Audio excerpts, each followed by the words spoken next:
(12월 4일) 오늘의 하이라이트는 에스겔 47에서 48장입니다. 47장.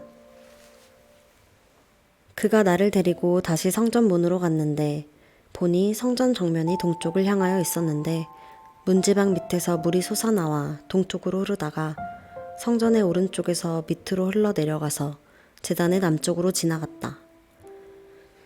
또 그가 나를 데리고 북쪽 문을 지나서 바깥으로 나와 담을 돌아서 동쪽으로 난 문에 이르렀는데 보니 그 물이 동쪽 문의 오른쪽에서 솟아나오고 있었다. 그가 줄자를 가지고 동쪽으로 재면서 가다가 천자가 되는 곳에 이르러 나더러 물을 건너보라고 하기에 건너보니 물이 발목에까지 올라왔다. 그가 또 재면서 가다가 천자가 되는 곳에 이르러 나더러 물을 건너보라고 하기에 건너보니 물이 무릎까지 올라왔다. 그가 또 재면서 가다가 천자가 되는 곳에 이르러 나더러 물을 건너보라고 하기에 건너보니 물이 허리까지 올라왔다. 그가 또 재면서 가다가 천자가 되는 곳에 이르렀는데 거기에서는 물이 내가 건널 수 없는 강이 되었다. 물이 불어서 헤엄을 쳐서나 건널까 걸어서 건널 수 있는 물은 아니었다. 그가 나에게 말하였다. 사람아, 내가 이것을 자세히 보았느냐? 그런 다음에 그가 나를 강가로 다시 올라오게 하였다. 내가 돌아올 때에는 보니 이미 강의 양쪽 언덕에 많은 나무가 있었다. 그가 나에게 일러주었다. 이 물은 동쪽 지역으로 흘러나가서 아라바로 내려갔다가 바다로 들어갈 것이다. 이 물이 바다로 흘러 들어가면 죽은 물이 살아날 것이다.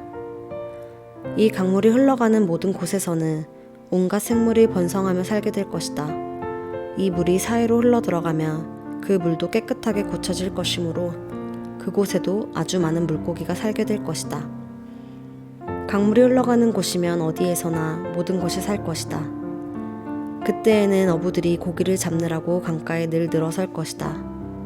어부들이 엔게디에서부터 에네글라임에 이르기까지 어디에서나 그물을 칠 것이다. 물고기의 종류도 지중해에 사는 물고기의 종류와 똑같이 아주 많아질 것이다. 그러나 사해의 진펄과 개펄은 깨끗하게 고쳐지지 않고 계속 소금에 절어 있을 것이다.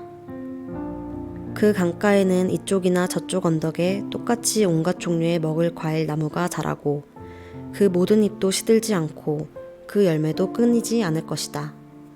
나무들은 달마다 새로운 열매를 맺을 것인데 그것은 그 강물이 성소에서부터 흘러나오기 때문이다. 그 과일은 사람들이 먹고 그 잎은 약재로 쓸 것이다. 나 주 하나님이 말한다. 너희가 이스라엘의 12지파에 따라서 유산으로 나누어 가져야 할 땅의 경계선은 다음과 같다. 요셉은 두 몫이다. 나머지 지파들은 그 땅을 서로 똑같이 유산으로 나누어 가져야 한다. 그 땅은 내가 너희의 조상에게 주기로 맹세하였으므로 그 땅을 이제 너희가 유산으로 차지하게 될 것이다. 그 땅의 북쪽 경계선은 다음과 같다. 지중해에서 헤들론을 거쳐 르모아맛에 이르렀다가 스닷, 브로다, 시브라임에 이른다. 시브라임은 다마스쿠스 지역과 하맛 지역의 중간에 있다. 거기에서 하오란의 경계선에 있는 하셀 핫디고네까지 이른다. 이렇게 북쪽 경계선은 지중해에서 동쪽으로 하사레노네까지 이르는데 다마스쿠스와 하맛에 접경하고 있다. 이것이 북쪽 경계선이다. 동쪽은 하오란과 다마스쿠스 사이에서 시작하여 길르앗과 이스라엘의 땅 사이의 경계인 요단강을 따라 멀리 사해 다마레까지 이른다. 이것이 동쪽 경계선이다. 남쪽은 다말에서 시작하여 무리복가데스의 샘을 지나 이집트 시내를 거쳐 지중해에 이른다. 이것이 남쪽 경계선이다. 서쪽 경계선은 지중해이다. 이 바다가 경계가 되어 르보아맛으로 건너편에까지 이른다. 이것이 서쪽의 경계선이다. 이 땅을 너희가 이스라엘의 모든 지파별로 나누어 가져라. 너희는 말할 것도 없고 너희 가운데 거류하는 외국 사람들, 곧 너희들 가운데서 자녀를 낳으면서 몸부쳐 사는 거류민들도 함께 그 땅을 유산으로 차지하게 하여라. 너희는 거류민들을 본토에서 태어난 이스라엘 족속과 똑같이 여겨라. 그들도 이스라엘 지파들 가운데 끼어서 제비를 뽑아 유산을 받아야 한다. 거류민에게는 그들이 함께 살고 있는 그 지파에서 땅을 유산으로 떼어 주어야 한다. 나 주 하나님의 말이다. 48장. 지파들의 이름은 다음과 같다. 가장 북쪽에서부터 시작하여 헤들론 길을 따라 르보하맛을 지나서 다마스쿠스와 하맛에 접경한 경계선을 타고 하사레노네까지 곧 북쪽으로 하맛 경계선에 이르는 땅의 동쪽에서 서쪽까지의 땅은 단 지파의 몫이다. 단 지파의 경계선 다음으로 동쪽에서 서쪽까지는 아셀 지파의 몫이다. 아셀 지파의 경계선 다음으로 동쪽에서 서쪽까지는 납달리 지파의 몫이다.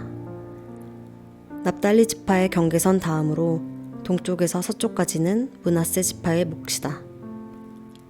므낫세 지파의 경계선 다음으로 동쪽에서 서쪽까지는 에브라임 지파의 몫이다. 에브라임 지파의 경계선 다음으로 동쪽에서 서쪽까지는 르우벤 지파의 몫이다. 르우벤 지파의 경계선 다음으로 동쪽에서 서쪽까지는 유다 지파의 몫이다.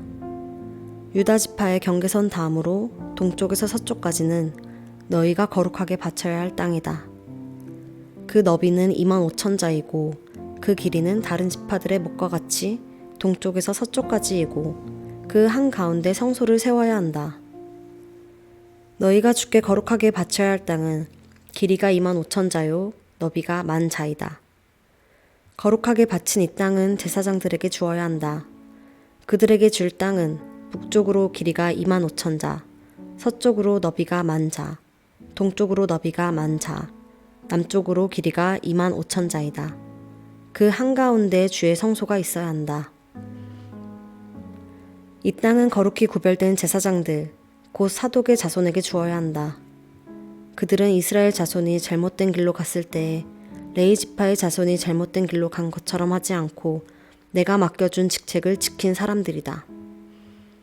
그러므로 그들은 거룩하게 바친 땅 가운데서도 가장 거룩한 땅을 받아야 하고 레위 지파의 경계선과 인접해 있어야 한다. 레위 지파가 차지할 땅도 제사장들의 경계선 옆에 그 길이가 25,000자요 너비가 10,000자이다. 그 전체의 길이는 25,000자요 너비는 20,000자이다. 그들은 이 땅을 팔거나 다른 땅과 바꿀 수가 없고 또 가장 좋은 이 부분을 다른 사람의 손에 넘겨주어서도 안 된다. 그것은 주의 거룩한 땅이기 때문이다. 너비가 5,000자요 길이가 25,000자인 나머지 땅은 성읍을 세울 속된 땅이다. 그 한가운데 있는 땅은 성읍을 세워서 거주지로 사용하고 그 나머지는 빈터로 사용하여라. 그 성읍의 크기는 다음과 같다. 북쪽의 길이도 4,500자, 남쪽의 길이도 4,500자, 동쪽의 길이도 4,500자, 서쪽의 길이도 4,500자이다. 이 성읍 빈터의 크기는 북쪽의 너비가 250자, 남쪽의 너비가 250자, 동쪽의 너비가 250자, 서쪽의 너비가 250자이다. 거룩하게 바친 땅과 인접한 나머지 땅의 길이는 동쪽으로 10,000자이고 서쪽으로도 10,000자이다. 그 땅은 거룩하게 바친 땅과 인접하여야 하며 그 농산물은 성읍에서 일하는 사람들의 먹거리가 되어야 한다. 이스라엘의 모든 지파에서 뽑혀와서 성읍에서 일하는 사람들만이 그 땅을 경작할 수가 있다. 거룩하게 바친 땅 전체는 길이도 25,000자요 너비도 25,000자이다. 너희는 이렇게 그 성읍의 소유지를 포함하여 거룩하게 바친 땅을 네모 반듯하게 구별해 놓아야 한다. 거룩하게 구별하여 바친 땅의 양옆과 성읍에 딸린 소유지의 양옆에 있는 나머지 땅은 왕에게 돌아갈 몫이다. 거룩하게 바친 땅, 곧 25,000자가 되는 지역에서 동쪽 국경에까지와 25,000자가 되는 지역에서 서쪽 국경까지 다른 지파들의 몫과 평양되게 뻗어있는 나머지 땅이 왕의 몫이다. 거룩하게 구별하여 바친 땅과 성전의 성소가 그 땅의 한가운데 있어야 한다. 그래서 레위 지파의 유산과 성읍에 딸린 소유지는 왕의 소유지의 한가운데 있게 된다. 왕의 소유지는 유다 지파의 경계선과 베냐민 지파의 경계선 사이에 있다. 나머지 지파들이 차지할 땅은 다음과 같다. 동쪽에서 서쪽까지는 베냐민 지파의 몫이다. 베냐민 지파의 경계선 다음으로 동쪽에서 서쪽까지는 시므온 지파의 몫이다. 시므온 지파의 경계선 다음으로 동쪽에서 서쪽까지는 이사갈 지파의 몫이다. 이사갈 지파의 경계선 다음으로 동쪽에서 서쪽까지는 스불론 지파의 몫이다. 스불론 지파의 경계선 다음으로 동쪽에서 서쪽까지는 갓 지파의 몫이다. 갓 지파의 경계선은 남쪽의 국경선이 다말에서부터 시작하여 무리바가데스 셈에 이르고 거기서 이집트 시내를 따라 지중해에 이른다. 이것이 너희가 제비를 뽑아 유산으로 이스라엘의 지파들에게 나누어 주어야 할 땅이다.